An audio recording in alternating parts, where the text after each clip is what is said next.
¿Tú por qué crees que él llegó al punto de ser el narcotraficante más grande de todos los tiempos? Si yo te pregunto las tres mentiras más grandes que han dicho de Pablo, que te digas eso es totalmente falso, tienes como responderme. Que ¿Cuánto billete le daban a una mujer de esas para que pudiera estar con él? Todos conocen a Pablo por la cantidad de plata que llegó a ganar, siendo el hombre más rico del mundo. ¿Esa herencia qué? ¿Con quién quedó con toda esa liga? Bueno, con todo ese dinero quedó el hijo de Pablo, la esposa de Pablo, a la que le quitaron casi todo el dinero fue a la niña, a Manuela. Dejó mucho dinero para todos los hermanos. Los que no tengan hoy dinero es porque pues no lo supieron administrar. Están acostumbrados siempre a que llegara el dinero en borbotones y de esta manera pues pensaban que pronto el dinero iba a seguir llegando, pero cuando Pablo muere, que era el proveedor de toda la familia, se lo gastan. Pero la colección más grande de obras de arte le quedó a la familia de Pablo.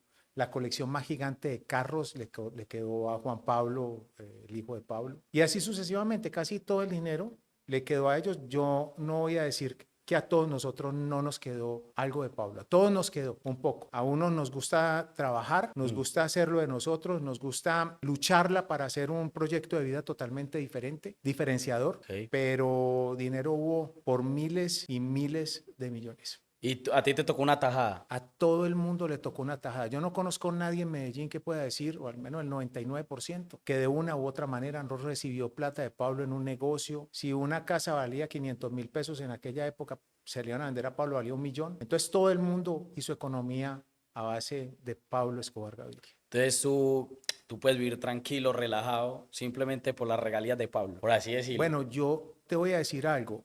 Pablo, yo creo que sigue dejando más dinero hoy que en aquella época. Hoy el turismo que viene a Medellín, gran parte de ellos vienen a conocer un poco de la historia de Pablo. Yo me dedico al turismo, me gusta el turismo, me fascina traer los niños de las comunas de Medellín a mostrarles la historia real de lo que me tocó vivir para que no se vuelva a repetir y para que no crean que esas películas hollywoodenses lo que les muestran es verdad, porque la verdad no es así. Los dolores, si los pasamos a una balanza, el dolor en cuanto a lo que nosotros nos tocó vivir, bueno, yo preferiría nunca haber tenido un solo centavo. El dolor es muy grande. Yo estuve hasta 8 días metido dentro de un cementerio, enterrando todos los días, familiar ni siquiera saliendo a bañarme al apartamento porque había que enterrar hoy el primo, mañana el otro primo, pasado mañana el amigo, el esposo de la prima, de la tía. A nosotros tocó bastante duro. Lo que muestran del narcotráfico no es así. El narcotráfico trae muchísimo dolor. Es tanto el dolor que yo hoy en día me pregunto cómo es que los que quedamos vivos somos capaces de soportar o fuimos capaces de soportar todo lo que nos tocó soportar. He visto que aquí en el museo han llegado muchos niños. ¿Por qué los niños? O sea, yo, por ejemplo, de chiquito, pues hay que admitirlo también, uno miraba a Pablo y uno decía, uy, qué chimba el poder. Pues uno era un peladito. Ahorita últimamente, pues también los pelados que si no son calle, que quieren ser calle, que quieren coger un fierro, que eso. O sea, y yo creo que en parte de eso, un referente ha sido Pablo. Crecen viendo esas series, crecen mal informados. Mal informados, es verdad. Cuando tú hablas de los niños, me parece muy bonito eso, que te hayas dado cuenta y hayas analizado ese proceso de los niños que llegan acá, que a mí me gusta acercármeles, me gusta contarles, le pido el permiso a la mamá o al papá, o si vienen con mamá y papá, les pido permiso a ellos dos para poder acercarme y contarles un poco de la historia para que no crean en todo eso que Hollywood les ha mostrado, porque es que para Hollywood es muy fácil crear, pero no sabe la destrucción que puede llegar a pasar si un niño de esos le cree ese cuento que no es verdad y que lo hacen ver tan fácil. Es que un niño, la imaginación lo puede llevar muy lejos. Mire, usted decía, cuando yo era niño, uno veía y uno decía, ¿cuántas personas piensan que fue muy fácil Mm. llegar a lo que hizo Pablo? ¿Cuántas cosas no hubo que hacer? ¿Tú por qué crees que él llegó al punto de ser el narcotraficante más grande de todos los tiempos? ¿Qué lo hizo llegar a ir? La inteligencia de Pablo era totalmente abismal. Pablo iba adelantado años luz a lo que acontece hoy en día. Mira, te voy a contar una historia que aún en esta época para uno es un poco compleja poderla entender. En una oportunidad cuando la guerra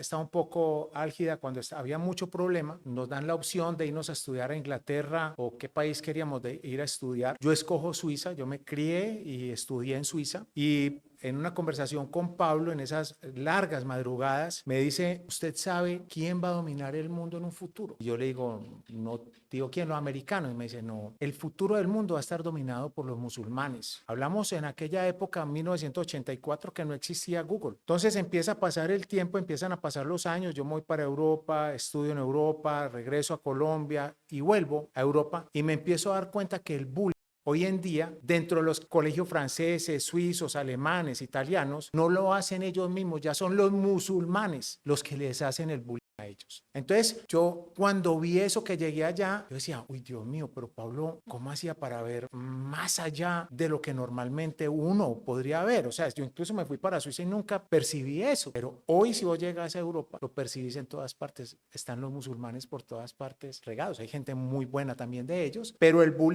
lo hacen es ellos contra la misma gente y la misma comunidad del mismo país donde ellos ya hoy están habitando. ¿Y vos crees que obviamente en el mundo el narcotráfico es obligado, que no tiene que ser malo, ¿no? O sea, tú no puedes ser narcotraficante bueno. Yo no creo que exista un narcotraficante bueno, o sea, es que para poder ser narcotraficante tenés que tener la capacidad de que en el momento en que te toque actuar en contra de la vida de otra persona, lo hagas para poder hacerte respetar. Entonces, ¿qué tenía en el corazón Escobar para ser tan frío? Si Yo yo te creo, digo si es Escobar... que, es que la frialdad se vuelve, la frialdad no nace con uno, a uno lo vuelve en frío. Si a vos hoy llegan y te roban lo que vos tenés, vos salís a defender lo que tenés. Era lo mismo en esa época y sigue siendo lo mismo. O sea, a la gente no le gusta que le roben, a la gente no le gusta que le quiten e incluso ves hoy en día que matan a una persona simplemente porque le quitó la novia o porque le quitó la mujer, o simple y llanamente no. Yo creo que se debe respetar la mujer que no le pertenece a uno, pero para ponerlo como ejemplo, ¿sí ves? Entonces... Yo te pregunto algo a ti. Yo he visto muchas entrevistas, he leído y muchas personas hablan cosas diferentes sobre Pablo Escobar. Si yo te pregunto las 3 mentiras más grandes que han dicho de Pablo, que te digas eso es totalmente falso, ¿tienes cómo responderme? Sí, te puedo responder dos que son muy fuertes. La primera, cuando Pablo se suicida,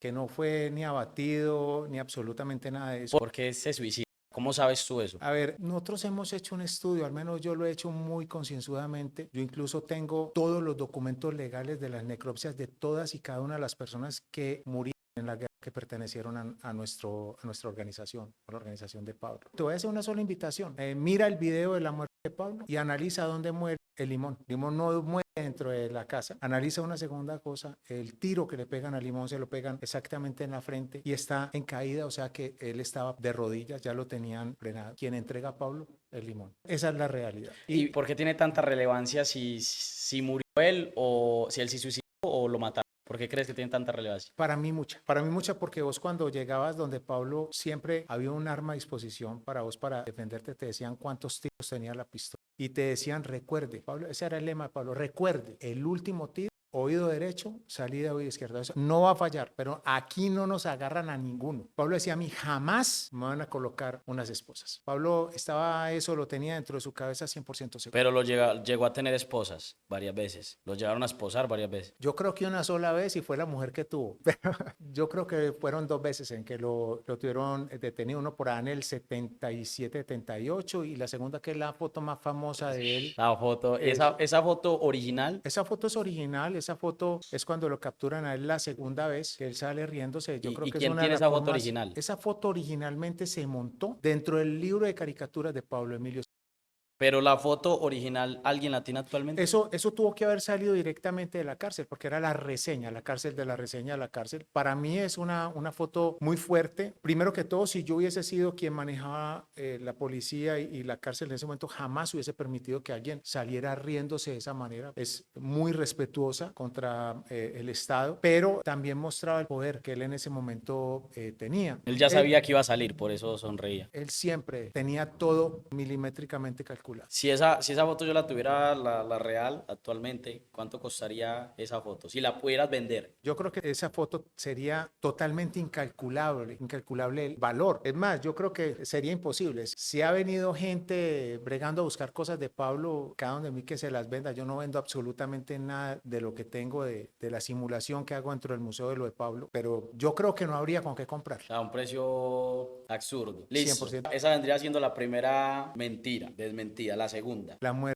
de Luis Carlos Galán Sarmiento. Pablo no tuvo nada que ver con la muerte. Luis Carlos Galán Sarmiento. Hay una persona en la cárcel en este momento que es Santofimio Otero pagando una condena por algo que no tuvo nada que ver tampoco. Pues lo tienen ahí metido en la cárcel simplemente porque al Estado colombiano le dio la gana de poner ahí un parapeto. Pero la responsabilidad, el responsable o la persona que responsabilizan es al mismo general de la Policía Secreta de Colombia, el general Miguel Maza Márquez. Pero yo estaba con Pablo el día que muere Luis Carlos Galán Sarmiento y él dice, eso no fuimos nosotros. O sea, ¿quién sabe ahora cuántos van a venir a cobrármelo? Y pasa la noche, como a las 3 de la mañana, Pablo, después de haber caminado mucho rato, porque él se levantaba y caminaba y pensaba, poco hablaba, escuchaba mucho, dice, ya se murió, aprovechémoslo. Entonces se refería que si no había tenido nada que ver Pablo con la muerte, que seguro iban a venir a cobrarlo, pero que si ya todo el mundo estaba diciendo que había sido Pablo, pues que había que aprovechar. Y Pablo aprovecha la muerte de Galán y de ahí empieza todo ese proceso. Es la única persona en el mundo que ha cambiado la constitución política del país a su favor para lo que él quería. Mira, como ninguno, yo creo que la mayoría de los que está viendo, yo, como ninguno nos tocó ir pues esa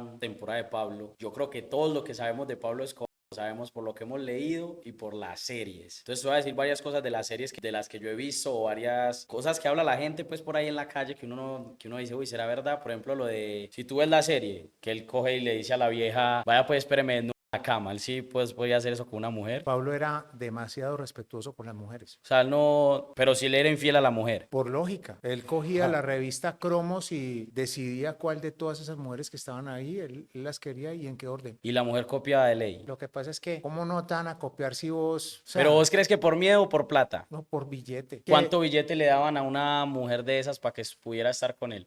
No era así, es cuánto quieres. Ah, vea eso. Mira, Pablo quiere conocerte, cuánta plata quieres, qué te está haciendo falta, qué necesitas. No, yo quiero un Mercedes-Benz convertible, vamos a comprarlo y vamos para donde. Ya cuando llegaba ya pensaba que iba a seguir siendo la reina de Pablo Escobar, pero no, era solamente la reina por un ratico nada más.